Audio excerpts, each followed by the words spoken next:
Sharma.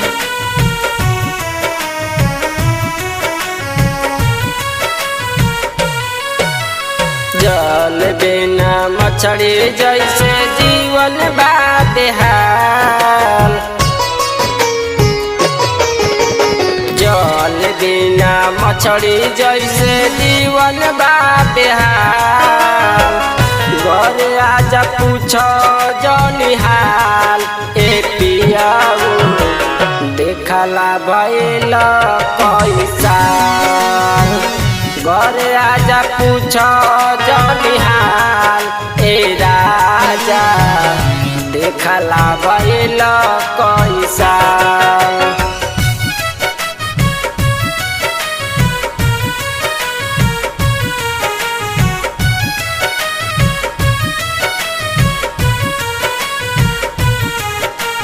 Music by विकास शर्मा।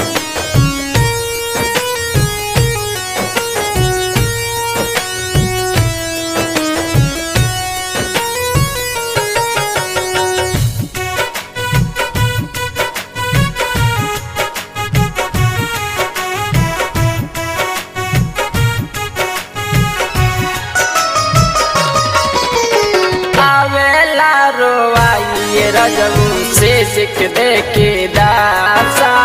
निमन बड़ुए हो रजबू तोहरो ये तमाशा।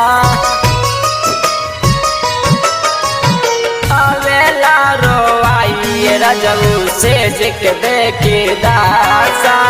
निमन बड़ुए हो रजबू तोहरो ये तमाशा। कहियो पड़ी गोलवाया रे सुना ऊँचा खा। घरे आजा पूछो जौनी हाल ए राजा देखला भइल कैसा। घरे आजा पूछो जौनी हाल ए राजा देखला भइल कैसा।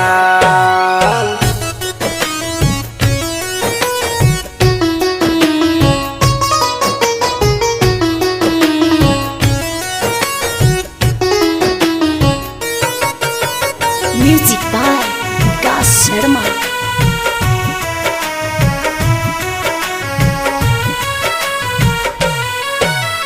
रोई रोई अखिया हमार भइल बाटे लाल हो गइल कैसन रजबू पूछेल ना हाल हो। रोई रोई अखिया हमार भइल बाटे लाल हो गइल कैसन रजबू पूछेल ना हाल हो। लिहल ताहर चुमा चंदन खोजता टेगा। घरे आजा पूछो जौनी हाल ए राजा देखला भइल कैसा।